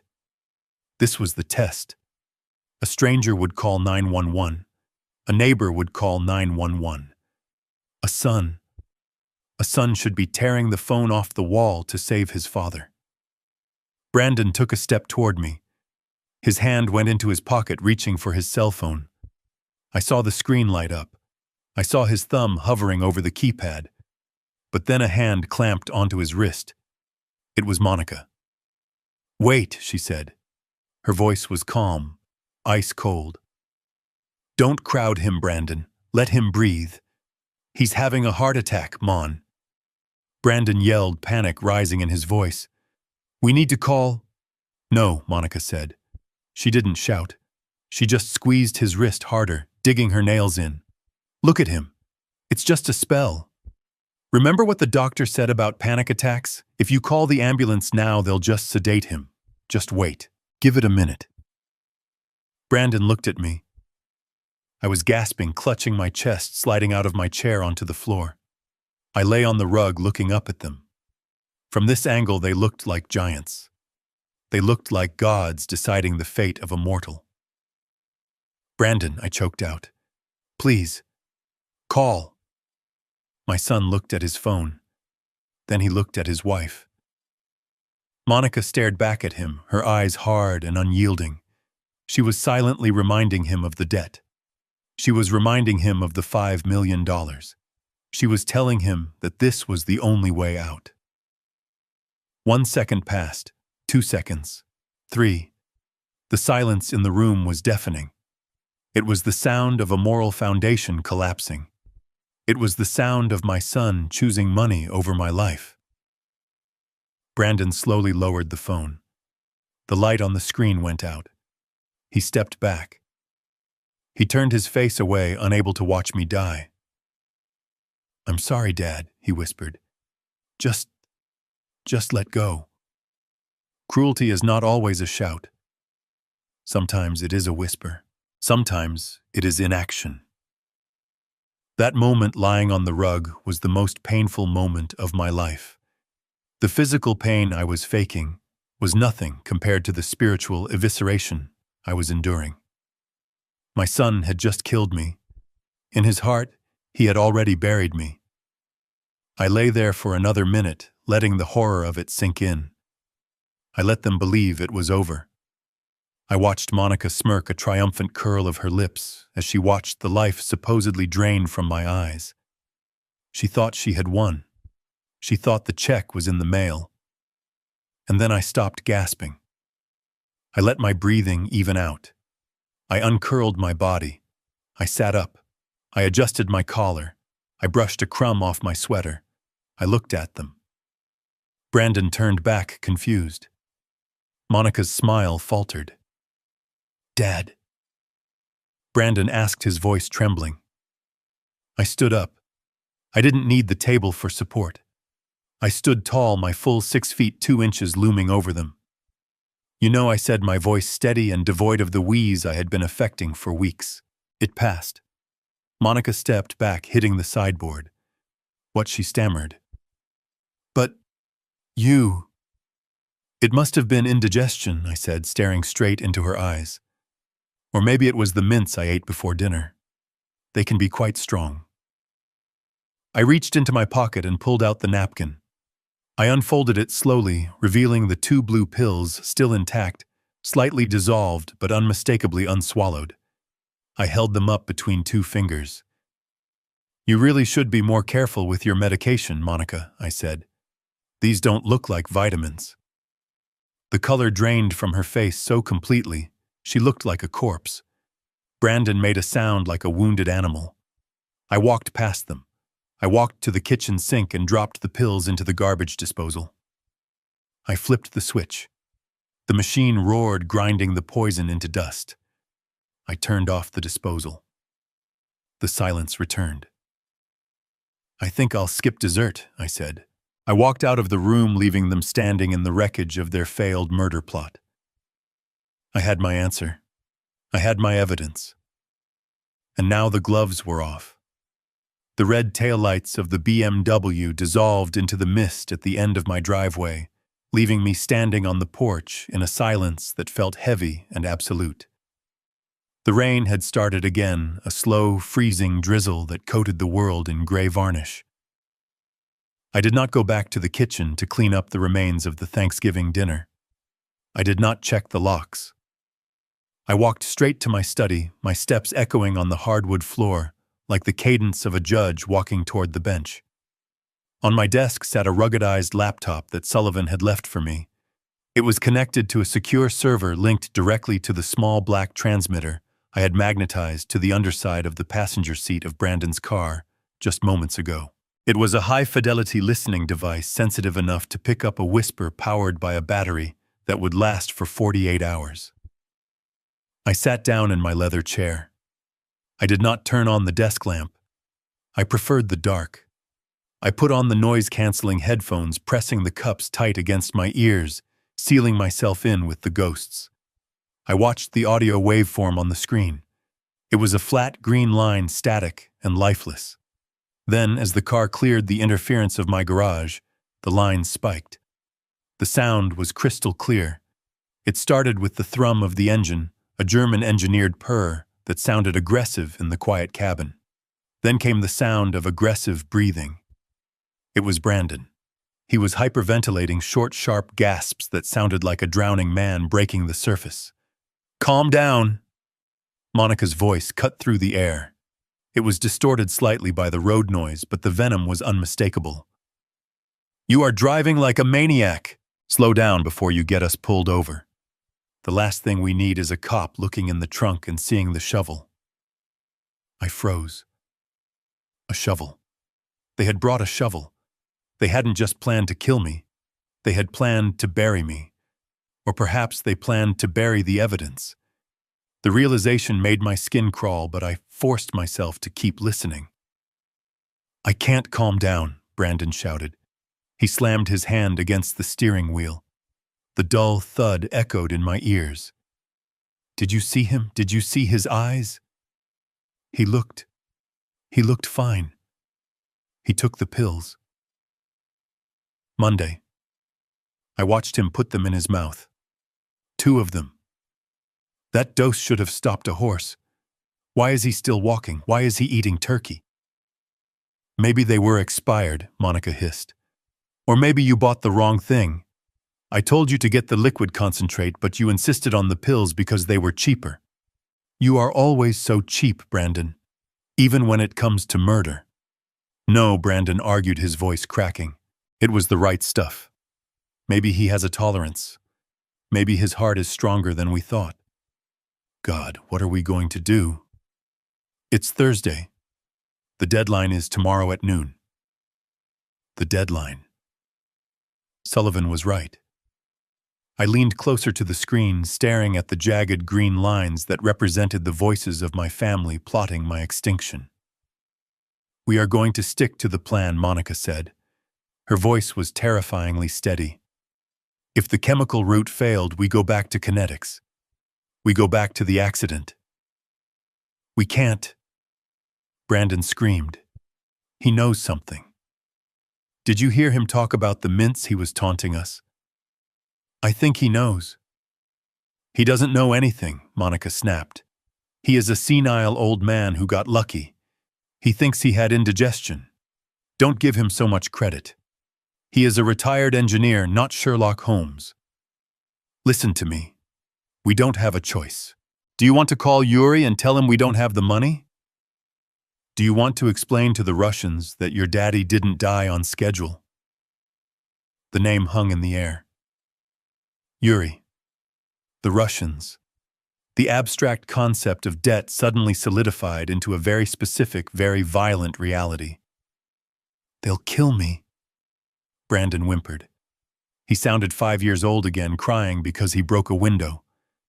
But this time the glass couldn't be fixed. They said they'd take my fingers first. Then they'd come for you. They won't touch me, Monica said, her voice dropping an octave. Because you are going to fix this. Tonight. We are going to drive around the block. We are going to wait until his lights go out. Then we are coming back. Tonight, Brandon asked. Tonight, Monica confirmed. We have the key. We have the code to the alarm unless he changed it, which I doubt. We go in. We use the pillow. It's cleaner. We say he died in his sleep. The autopsy will show he had heart disease anyway. It's a natural progression. Use the pillow. I took the headphones off. I placed them gently on the desk. My hands were trembling so violently that I knocked a pen onto the floor. I couldn't breathe. The air in the study felt thin, as if the oxygen had been sucked out by the vacuum of their cruelty. I had prepared for this. I had intellectualized it. I had told myself that they were desperate, that they were greedy. But hearing the specific logistics of my own suffocation, discussed with the casual irritation of a couple arguing about directions, shattered something inside me that I didn't know was still intact. I bent forward, burying my face in my hands. A sound escaped my throat, a dry, ragged sob that sounded like wood splitting. This was my son. This was the boy I had carried on my shoulders at the zoo. This was the boy whose scrapes I had bandaged. I remembered teaching him to drive in the high school parking lot, his hands gripping the wheel with white knuckles, terrified of hitting a cone. I had told him then, trust the car, Brandon. Trust yourself. Now that same boy was driving a car I had helped him buy, plotting to hold a pillow over my face until I stopped struggling. The grief was a physical blow. It felt like a steel beam swinging into my chest. I wept. I wept for the memories that were now polluted. I wept for the love that had been weaponized. I wept for the sheer pathetic waste of a life I had tried so hard to nurture. I thought about my late wife. I thanked God she wasn't here to hear this. I thanked God she died believing her son was a good man. This truth would have killed her faster than any cancer. But then, as the tears dripped onto the mahogany desk, something else began to rise. It was the cold, hard logic that had defined my career. In engineering, when a structure fails, you do not mourn the materials. You analyze the failure. You clear the debris, and you rebuild or you condemn. My son was a failed structure. The rot was deep. It wasn't just Monica. She was the stressor, yes, but the structural weakness was in him. He had chosen the easy path. He had chosen greed. He had chosen to save his own skin by flaying mine. He was willing to murder the man who gave him life just to keep his fingers. I wiped my face with my sleeve. I looked at the laptop screen. The recording was still running, capturing the silence of their drive, the turn signal clicking as they circled back. They were coming back. Tonight. The tears stopped. My breathing slowed. The father in me retreated into a dark corner of my mind, curling up to die. The engineer stepped forward. I put the headphones back on. I saved the recording. I made a backup copy and uploaded it to the cloud server Sullivan had set up. This was the ironclad evidence. This was the smoking gun, conspiracy to commit murder, premeditation, the involvement of organized crime. It was all there. I had enough to send them to prison for the rest of their natural lives. But prison was too safe. Prison was a structure provided by the state. They were coming to my house. They were coming to my territory. And they were bringing a shovel. I checked the time. It was 8 p.m. If they were circling back, waiting for the lights to go out, I had about 2 hours. 2 hours to prepare the final inspection. I stood up. I felt lighter. The grief was gone, replaced by a clarity that was almost euphoric. I walked to the wall safe behind the painting of the bridge I had designed in 1995. I spun the dial. Inside lay my revolver, a .38 special I hadn't fired in years, and the deed to the house. I took the gun. I checked the cylinder. It was empty. I left it empty. I didn't need bullets. Bullets were crude. I had the house, I had the technology, and I had the element of surprise. I walked out of the study and went to the main electrical panel in the hallway. I opened the metal door. I looked at the breakers. I knew every wire in this house. I knew how to isolate circuits. I knew how to make the darkness my ally. They wanted to come in quietly. They wanted to use a pillow. They wanted a sleeping old man. They were going to find a fortress. They were going to find a nightmare. I went to the kitchen and retrieved the shovel from the garage, my shovel. I placed it in the center of the living room, leaning against my armchair. A message. I know. Then I sat down to wait. I turned off the lights, plunging the house into shadow. I watched the rain streak against the windows. I was not afraid of the Russians. I was not afraid of the debt. I was not afraid of my son. I was the foundation. And tonight, the foundation was going to bury the rot. The next morning, the rain had stopped, leaving Seattle scrubbed clean and gray. I told Brandon I was going to the hardware store to buy a new rake, a lie that was mundane enough to be invisible. Instead, I drove to a brick building in Pioneer Square, the law offices of Ross and Associates. Samuel Ross has been my lawyer for 30 years. He handled the purchase of my land, the patent for my foundation piling system, and the probate when my wife died. He is a man who believes in the sanctity of a contract above all else. When I walked into his office, shaking the dampness from my coat, he looked up with a smile that faded the moment he saw my eyes. He didn't ask how I was. He asked who he needed to sue. I sat in the leather chair opposite his desk and told him everything. I told him about the well, the rebar, the pills, and the recording. Samuel is a professional. He didn't gasp. He didn't interrupt. He just took notes on a legal pad, his pen digging deeper into the paper with every sentence. When I finished, he put the pen down and looked at me over the rim of his glasses. "We need to go to the district attorney Wallace," he said. "This is conspiracy to commit capital murder. We have enough to put them away today." "No," I said. "Not yet. The police are a blunt instrument. They might arrest Brandon, but a good defense attorney will argue entrapment. They will argue that the pills were a mistake, that the rebar was for a project.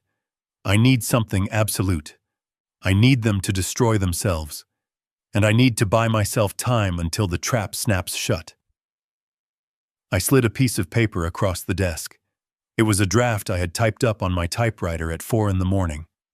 I want to update my will, Samuel, and I want to create a revocable living trust. Samuel picked up the paper. He read it. His eyebrows shot up. The St. Francis Sanctuary for Abused Animals. Wallace, you don't even own a dog. It doesn't matter, I said. It's a legitimate 501c3 organization. I checked. They do good work. But that is not the point. Read Article 4, Section C. He scanned down the page. He read the clause aloud, his voice flat and legalistic. In the event of my death, all assets, including the real property at 424 Oak Lane liquid savings and investment portfolios, shall be transferred immediately to the trust. However, this transfer is subject to a condition of cause. If the death is ruled natural caused by disease or old age, the trust receives 10%, and the remaining 90% is distributed to my son, Brandon King. He paused, looking up at me. This seems standard, Wallace. Why is this a trap? Read the next paragraph, I said. He continued reading. If, however, the death is ruled accidental, suspicious, or occurs as a result of any external trauma, including but not limited to falls, fires, drowning, or vehicular manslaughter, the entirety of the estate, 100% shall bypass the heirs and be vested solely in the St. Francis Sanctuary. Furthermore, any insurance policies held in my name, regardless of the beneficiary listed on the policy, shall be contested by the estate and directed to the trust for litigation costs. Samuel lowered the paper. He took off his glasses and rubbed the bridge of his nose. I see, he said softly.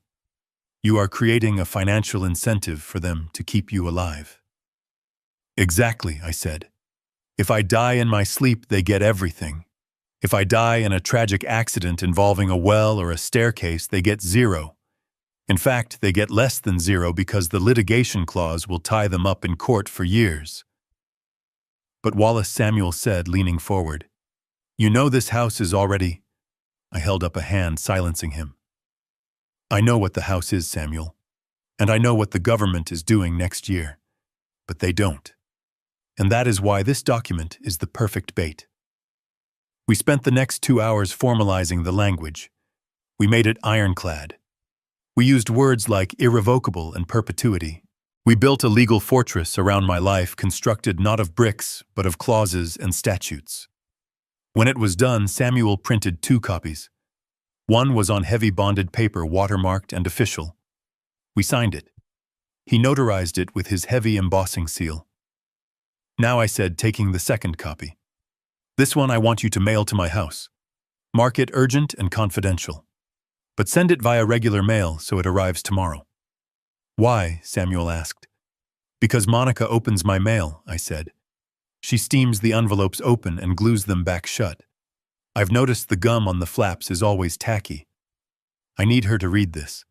I need her to know that if she pushes me down the stairs, she is pushing $5 million into a dog shelter. Samuel shook his head, a mixture of admiration and horror on his face. You are playing a dangerous game, Wallace. You are taunting a tiger. No, Samuel, I said, standing up and buttoning my coat. I am just changing the rules of the hunt. I left the office with the signed original in my briefcase. The rain had started again, but I didn't feel it. I felt armored. I had turned their greed against them. I had created a scenario where my safety was now their #1 priority. If they wanted the money, they had to become my bodyguards. They had to make sure I didn't slip in the shower. They had to make sure I didn't choke on a piece of steak. They had to keep me alive to harvest the crop, not realizing that the field was already salted. But the will was only the first layer of the defense. I had one more stop to make. I drove to the bank, not the branch near my house, but the main headquarters downtown. I asked to speak to the manager of the safe deposit department. I accessed my box. Inside lay the deed to my house, the original deed from 30 years ago. I took it out. I looked at it. It was a beautiful document, gold-leafed and dignified. It represented my life's work. And it was now completely worthless. I replaced it with a new document I had received 6 months ago. The document from the Department of Transportation. The eminent domain order. The government was widening the highway.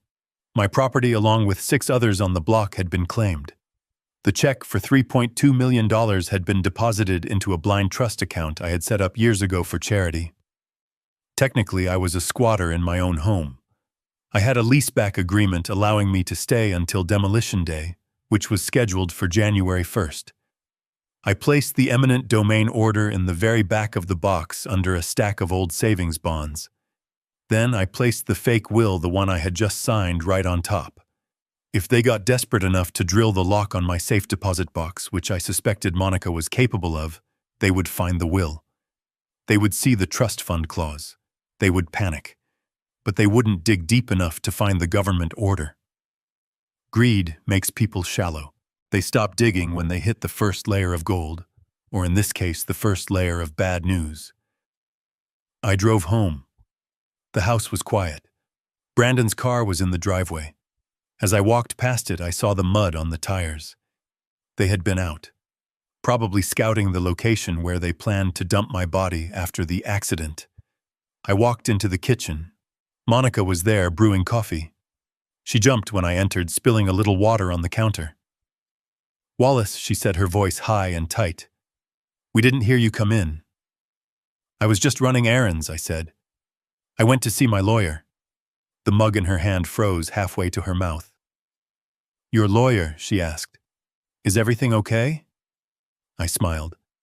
It was the smile of a grandfather who has a secret.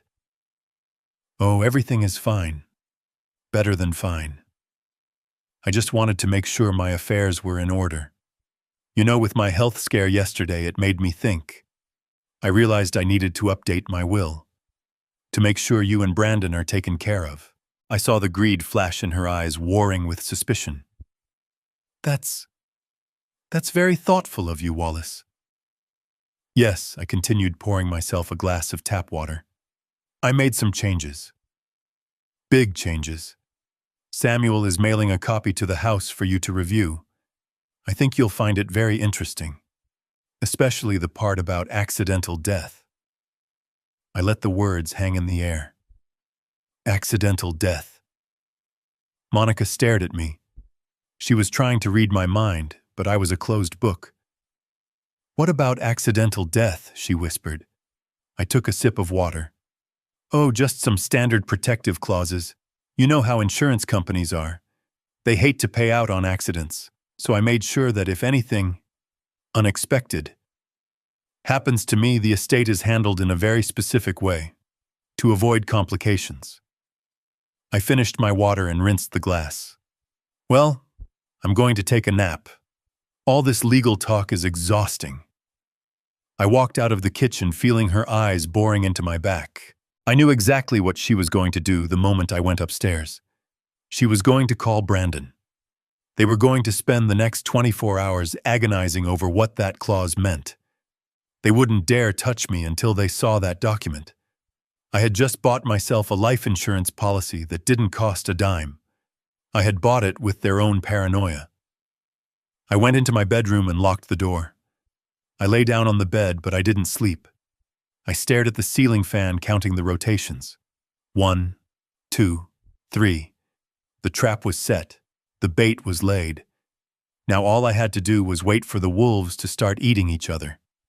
The rain had stopped, but the fog had rolled in thick and white, turning my front lawn into a gray ocean.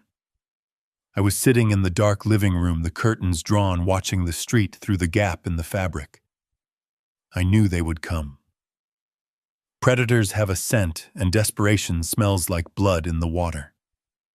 Brandon was desperate. The people he owed money to were not banks. They did not send letters. They sent messages wrapped in knuckles and steel-toed boots. At 8:45, a black SUV rolled slowly down the street. It didn't have headlights on. It moved like a shark, silent and predatory. It stopped right in front of my driveway. I didn't move. I didn't reach for the phone. I reached for the file folder I had prepared earlier that afternoon. Inside was a lie so precise it was a work of art. A man got out of the car. He was enormous. He wore a leather jacket that strained against his shoulders and a flat cap pulled low over his eyes. He didn't walk to the door. He marched. He bypassed the walkway and cut straight across the grass, crushing the hydrangeas I had planted with my wife 10 years ago. I felt a spike of anger, anger, not the calculated rage I had been nurturing, but I swallowed it. This man was not a gardener. He was a hammer. And I needed to be the hand that swung him. He didn't ring the doorbell. He pounded on the wood with a fist that sounded like a sledgehammer. The whole frame shook. I waited 5 seconds. Then I opened the door. I didn't turn on the porch light. I stood in the shadow of the hallway, letting him loom over me. He smelled of stale cigar smoke and cheap cologne. He looked down at me, his eyes dead and flat, like the eyes of a fish on ice. "Wallace King?" he asked. His voice was a deep rumble like gravel in a cement mixer. "I am," I said. My voice was steady. I didn't tremble. I had spent 40 years on construction sites dealing with foremen who could break a man in half. Intimidation is just physics. It is force applied to a weak point. If you have no weak points, the force dissipates. "Your son owes me a lot of money," the man said. He pushed the door open with his boot, stepping into my foyer without an invitation. He put a hand on my chest. It was heavy like a sandbag. "He thinks he can hide behind his daddy. I'm here to tell you that he can't." I looked at his hand on my chest. Then I looked up at his face. "You are ruining my floor," I said calmly. The man blinked. He wasn't expecting that. He was expecting begging. He was expecting fear. He squeezed my shoulder hard enough to bruise. "Did you hear me, old man? I want the money, or I start breaking things, starting with you." I stepped back, forcing his hand to drop. I turned my back on him and walked into the living room. It was a calculated risk. I was betting that he was a businessman, not a psychopath. He wanted payment, not a murder charge. Not yet. "Come in," I said over my shoulder, "and close the door. You are letting the heat out." I heard the door click shut. I heard his heavy footsteps following me. I walked to the small table by the armchair and picked up the file folder. I turned on a single lamp, creating a pool of yellow light in the darkness. "I know who you are," I said, turning to face him. "I don't know your name, and I don't want to. But I know what my son has done. He has borrowed money he cannot pay back to invest in digital magic beans. And now he is crying because the bill has come due." The man narrowed his eyes. "He's got until noon tomorrow, or he loses a thumb." I laughed. It was a dry, rasping sound. "A thumb? You think taking his thumb will get you paid? Brandon is a coward. If you cut him, he will just bleed. He won't pay you because he doesn't have it." The man stepped closer, his shadow falling over me. "That's why I'm here. He says you have it. He says you're sitting on $3 million in equity." I nodded. "That is true. I am." "Then sign the papers," the man spat.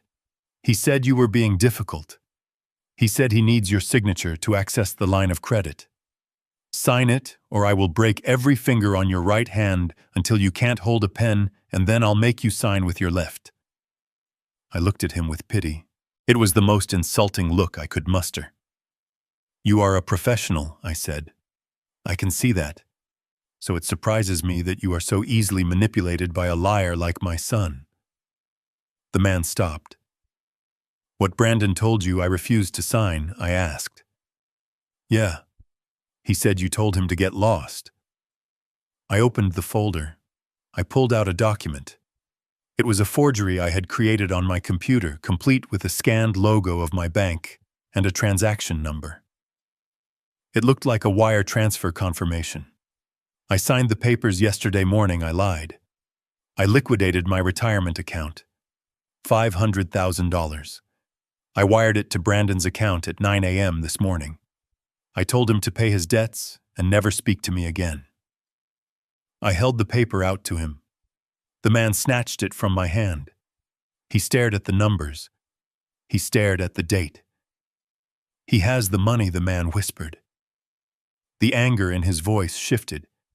It wasn't directed at me anymore. It was shifting targets. "He has had it for 12 hours, I said. "If he told you he didn't, it's because he's trying to keep it. He's trying to play you. He thinks if he sends you here to scare me, maybe you'll think I'm the problem. Maybe he thinks he can run with the cash while you are busy breaking my fingers." The man crushed the paper in his fist. His face turned a dark, violent shade of red. The veins in his neck bulged. "That little rat," he hissed. He swore to me. He cried on his knees. "My son is an actor," I said coldly. "He gets it from his mother. He is greedy and he is stupid. He thinks he is smarter than you. He thinks he is smarter than me." I walked closer to the man. I was entering his personal space now, invading the zone of the predator. "I washed my hands of him," I said. "I paid his ransom. If he hasn't paid you, that is between you and him. But do not come into my house and threaten me. I have done my part. Now go get your money from the thief who is holding it." The man looked at me. For a second, I saw doubt in his eyes. But the paper was convincing. The logic was sound. And most importantly, it played into his narrative. Nobody wants to believe they have been duped. It is easier to believe that a junkie gambler is lying than to believe an old man in a cardigan is playing a 4D chess game. He shoved the crumpled paper into his pocket. He pointed a thick finger at my face. "If you are lying to me, old man, I will come back. And I will burn this house down with you in it." "I am not lying," I said. "I just want him out of my life. And I assume you want the same." He didn't say another word. He turned and stormed out of the house. The front door slammed so hard the windows rattled in their frames. I listened to his footsteps crunch on the gravel. I heard the SUV engine roar to life. Tires squealed on the wet pavement as he peeled away, driving fast, driving angry. He was heading straight for Brandon. I locked the door. I leaned against the wood, my legs suddenly feeling like water. I slid down until I was sitting on the floor of the foyer. I closed my eyes and breathed. I had just signed my son's death warrant. Or at least I had signed the warrant for his soul. The logic was simple. The mechanic would find Brandon. He would demand the $500,000 I claimed I sent. Brandon would deny it. He would tell the truth that I hadn't sent a dime. But the mechanic wouldn't believe him. Why would he? He had the paper. He had the old man's word. He had the anger of being played. Brandon would be cornered. He would have zero options. He couldn't pay money he didn't have. And he couldn't convince a man with a tire iron that his father was the liar. There was only one way for Brandon to survive the night. He had to make the money appear. And the only way to make the money appear was to cash in the insurance policy. To cash in the policy, I had to die. Tonight, I had stripped away his hesitation. I had stripped away his moral conflict. I had put a gun to his head and told him that the only way to stop the bullet was to pull the trigger on me. I stood up. I checked the time. It was 9:30. The mechanic would reach Brandon's apartment in 20 minutes. The screaming would last 10 minutes. The drive back here would take 30. I had 1 hour. I went to the kitchen. I made a pot of coffee. I needed to be alert. I moved the furniture in the living room, pushing the sofa and the heavy oak table against the walls, clearing the center of the room. I was creating a kill box. I wanted clear lines of sight. Then I went to the basement. I found the main water valve for the house. I turned it off. I didn't want them washing away evidence. I went to the breaker box and put a padlock on the door. If they cut the power, I wanted them to work for it. I walked through the house one last time, checking my traps. The camera in the bookshelf was recording. The audio sensors were active. The trust document was sitting on the kitchen counter right next to the knife block, waiting to be found. I was not a victim. I was the spider in the center of the web, and the flies were buzzing closer. The phone rang. I let it ring. It rang 10 times. Then it stopped. It rang again immediately.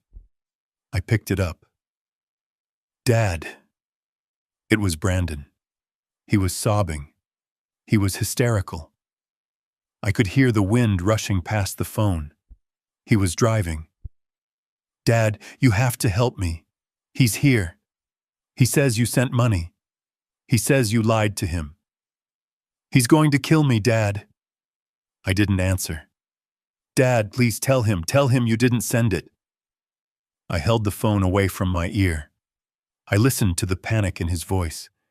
It was the sound of a child who realizes the monsters are real. I'm sorry, Brandon, I said softly. I don't know what you're talking about. I'm going to bed. I hung up.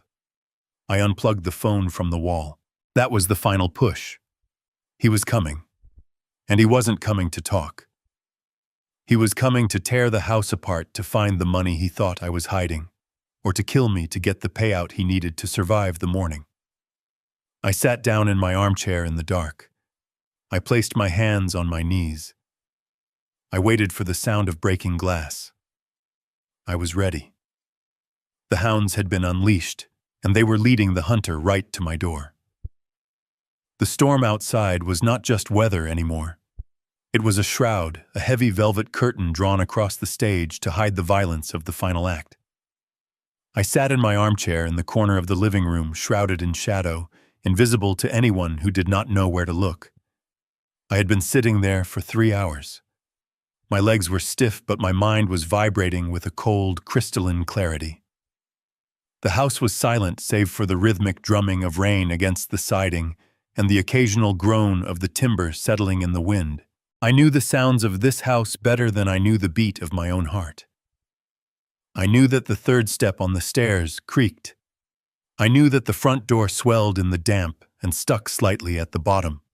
And I knew that the French doors leading to the patio, despite their elegant appearance, were the weakest point of entry.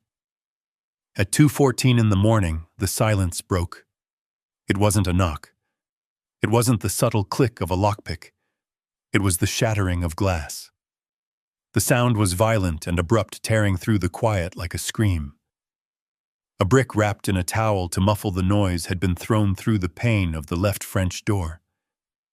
I didn't flinch. I watched as a gloved hand reached through the jagged hole and turned the latch. The door swung open, letting in a gust of freezing wind and the smell of wet earth. 2 figures stepped into the room. They were dressed in black, wearing ski masks that transformed them from family into faceless monsters. But I knew them. I knew the way Brandon walked, a slight slouch in his shoulders, a hesitation in his step. I knew Monica's stride, sharp and aggressive. They were wet, shivering, and carrying the tools of their trade. Brandon held a flashlight, the beam cutting frantically through the darkness. Monica held a pillow. A white, down-filled pillow from their guest room. It was a domestic object turned into a murder weapon. They moved into the center of the room. They didn't see me. I was part of the darkness. "He's upstairs," Monica whispered. Her voice was trembling, but not with fear, with adrenaline. "Let's get this over with. Remember hard and fast. Don't let him struggle." "I can't believe we are doing this," Brandon hissed back. He sounded like he was going to be sick. "Shut up," Monica snapped. "Do you want to lose your thumbs? Move!" They moved toward the hallway leading to the stairs. They were 5 feet away from where I sat. I could hear their breathing. I could smell the fear sweating off them. They were walking toward my bedroom, where they expected to find a sleeping old man. Instead, they were walking into the belly of the machine. I waited until they were exactly in the center of the living room, standing on the Persian rug my wife had bought in Istanbul. This room was designed with a sunken floor 2 steps down from the hallway and the kitchen. It was an architectural feature I had always loved. Tonight, it was a containment cell. I reached down to the small remote control I had placed on the side table. It was connected to the smart home system I had installed myself, a system that controlled more than just the thermostat. I pressed a single button. The response was immediate and mechanical. First, the magnetic locks on the hallway door, and the kitchen entrance engaged with a heavy, audible thud. These were industrial magnets capable of holding 500 pounds of force. Second, the steel security shutters I had installed on the exterior of the windows rolled down. I had sold them to Monica as storm protection, a necessity for the harsh Pacific Northwest winters. She had complained about the cost. Now she was hearing the return on that investment. They slammed shut with a clang that sounded like a prison door closing. Brandon and Monica froze. They spun around their flashlights, dancing wildly against the walls. "What was that?" Brandon screamed. "The lights," Monica yelled. "The power is out." "No," I thought. "The power is very much on." They ran to the French doors the way they had come in. But the steel shutter was already down, blocking the broken glass, sealing the exit with a wall of metal. They ran to the hallway door. Brandon grabbed the handle and pulled. It didn't budge. He threw his shoulder against it. It was like hitting a concrete wall. "We're trapped," he wailed. "The doors won't open." Monica was smarter. She ran to the windows. She tried to lift the shutters. She clawed at the metal, breaking her fingernails. "Wallace," she screamed, dropping the pretense of stealth. "Wallace, No, you're in here. Open this door." I didn't move. I let them panic. I let them run around the perimeter of their cage for a full minute. I watched them turn on each other. "You said he was asleep," Brandon shouted, shoving her. "You said the alarm was off." "I checked it," Monica screamed back. "He must have changed it. They were rats in a bucket. And I was the one holding the lid." Slowly, deliberately, I reached for the lamp next to me. I turned the switch. The light flooded the corner of the room. They both spun around, blinding themselves as they looked into the sudden brightness. I sat there in my armchair, the shotgun I had retrieved from the safe resting across my lap. It wasn't loaded, but they didn't know that. I held a cup of coffee in my hand. I took a sip. "Hello, children," I said. Brandon dropped the flashlight. It rolled across the floor, the beam spinning dizzily. He pulled off his mask, revealing a face white with terror and streaked with sweat. Monica ripped hers off too, her hair matted against her forehead, her eyes wide with a mixture of shock and hatred. "Dad," Brandon stammered. "Dad, we heard a noise. We thought someone broke in. We came to check on you." I looked at the pillow Monica was still clutching. "Is that so?" I asked calmly. "And you brought a pillow to fight the intruder? Did you plan to have a pillow fight with the burglar?" Monica dropped the pillow. It hit the floor with a soft puff of air. She straightened her back. She realized the lie was useless. She shifted tactics instantly. "Let us out, Wallace," she said, her voice hard. "This is illegal. You can't hold us here. This is false imprisonment." I laughed. It was a cold, dry sound. "Illegal?" I asked. "Breaking and entering is illegal. Conspiracy to commit murder is illegal. Insurance fraud is illegal. Detaining intruders in my own home until the police arrive. That is just good citizenship." Brandon fell to his knees. "Please, Dad. Please don't call the police at the Russians. They're coming. They're going to kill me." I looked at my son. I looked at the man who was willing to smother me to save himself. "I know," I said. "I met your friend with the leather jacket. We had a nice chat." Brandon's jaw dropped. You met him?" "Yes," I said. "I told him I gave you the money. I told him you were hiding it." Brandon stared at me. The realization hit him like a physical blow. He understood now. He understood that the mechanic coming after him was my doing. He understood that I had orchestrated the pressure that drove him here tonight.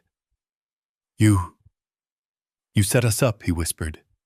I stood up, placing the shotgun against the chair. I didn't set you up, Brandon, I said. I just inspected the foundation. And when I found rot, I exposed it. I walked toward the glass partition of the living room, staying safely on the raised hallway level, looking down at them in their sunken pit. The police are already on their way, I said. I triggered the silent alarm 5 minutes ago. But before they get here, there is something you need to see. I picked up the remote again. I pointed it at the large flat-screen television mounted above the fireplace. Turn it on, I commanded. The screen flickered to life. It wasn't a TV show. It was a live feed from the camera I had hidden in the bookshelf. It showed them right now standing in the trap. But then I switched the input. The screen changed. It showed a video file. It was the recording from the car. The audio filled the room, amplified by the surround sound speakers. Use the pillow. It's cleaner. We say he died in his sleep. Monica's voice boomed through the room. She covered her ears. Turn it off, she screamed. I turned the volume up. He is a senile old man who got lucky. I watched them. I watched the evidence of their soul-deep corruption play out on the screen above their heads. They were stripped bare. There were no more lies, no more excuses. I am not senile, Monica, I said over the recording. And I am not lucky. I am an engineer, and you just walked into a structural failure. The sound of sirens began to wail in the distance, getting louder with every second. The flashing blue and red lights began to dance against the steel shutters, bleeding through the cracks. Brandon looked at me, tears streaming down his face. Dad, he sobbed. I'm sorry, I'm so sorry. I looked at him. I felt a pang of sadness, but it was distant, like a memory of a pain I used to have. I know you are son, I said. You are sorry you got caught. I turned my back on them and walked toward the front door to let the officers in. I left them in the cage with the sound of their own voices plotting my death playing on a loop. The heavy oak door to the hallway clicked shut behind me, sealing with the finality of a coffin lid. The magnetic locks engaged with a thud that vibrated through the floorboards. I stood in the foyer, adjusting my cuffs, listening to the muffled screams of my son and his wife trapped in the sunken living room. They were pounding on the thick glass of the partition, their faces twisted into masks of primal panic. But I did not turn back. I did not need to see them to know what was happening. I had choreographed every second of this finale. As I walked toward the front door to greet the approaching sirens, I knew exactly what was playing on the large-screen television above the fireplace behind me. The audio recording of their conspiracy had ended, but the show was far from over. Inside the trap, the screen flickered. The jagged lines of the audio waveform disappeared, replaced by a high-definition video I had recorded yesterday morning in my study. On the screen, I appeared. I was wearing my best charcoal suit, sitting behind my mahogany desk, looking calm, collected, and very much alive. I looked down at them from the digital perch, a ghost haunting them, before I was even dead. Hello again, I said from the screen. My voice filled the room, drowning out their frantic pleas. If you are watching this, it means the police are 5 minutes away. It means you are trapped. And it means you are confused. You are wondering why I did this. You are wondering why a father would destroy his own son. On the screen, the digital version of me leaned forward, clasping his hands. You think I did this out of anger. You think this is revenge for the pills or the well or the shovel. But you are wrong. This is not revenge. This is accounting. You see, Brandon, you and Monica made a business decision. You decided that my life was an asset to be liquidated. You ran the numbers. You calculated the value of the house, the value of the insurance, and you weighed it against the value of my breath. And you decided I was worth more dead. The image on the screen changed. It cut to a document. It was a high-resolution scan of the deed to the house. You wanted this, I narrated. The video zoomed in on the legal description of the property. 424 Oak Lane, 3 acres, Victorian construction, market value $3.2 million. This was your holy grail. This was the solution to your gambling debts, your lifestyle, your greed. You were willing to impale me on steel spikes to get this piece of paper. Brandon and Monica, huddled together in the center of the room, stopped screaming. They stared at the screen, mesmerized by the image of the prize they had killed for. But there is a rule in engineering, I continued. Always check the foundation before you build. You checked the market value, but you didn't check the ownership. The image on the screen changed again. It was a letter. It was stamped with the official seal of the Washington State Department of Transportation. The header was bold, an undeniable notice of eminent domain. I let the image linger there for 10 seconds. I wanted them to read every word. I wanted it to burn into their retinas. You see, I said, my voice dropping to a conversational tone. The government is widening the highway. They needed this land. They approached me 6 months ago. They didn't ask if I wanted to sell. They told me they were taking it. That is what eminent domain means, Brandon. It means the state takes what it needs. The video cut back to me sitting at my desk. I held up a check. It was a government check, green and utilitarian. They paid me, I said. $3.2 million. The deal closed 4 months ago. The money was deposited. The title was transferred. For the last 4 months, I haven't been the owner of this house. I have been a tenant.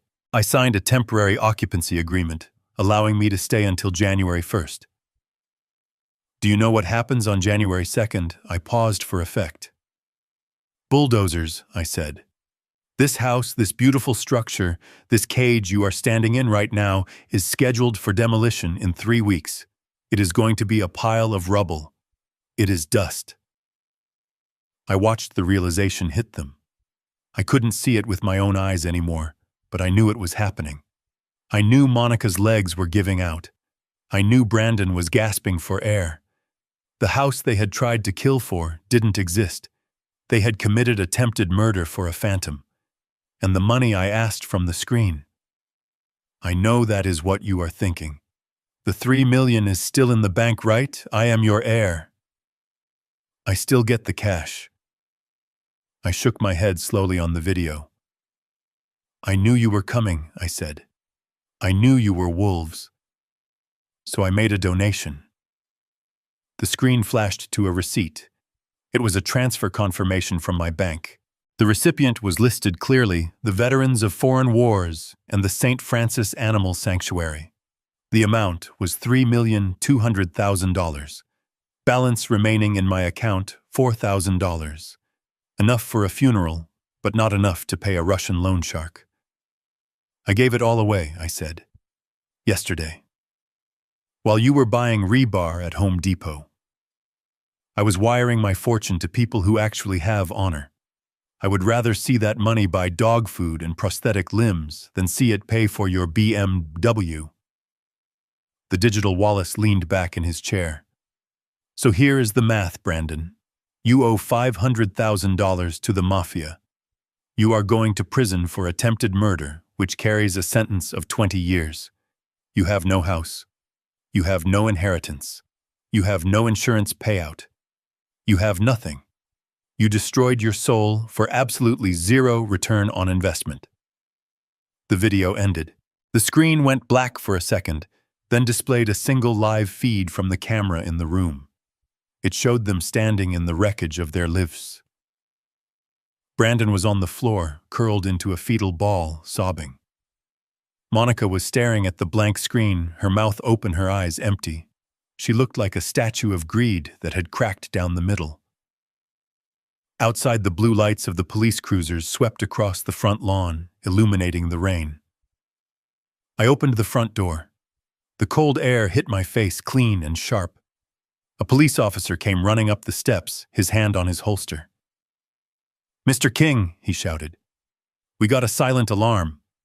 Are you okay?" I looked at him. I looked back at the house that was already government property. "I am fine, officer," I said, "but I think there are some intruders in my living room. They seem to be having a breakdown." I stepped aside to let the law do its work.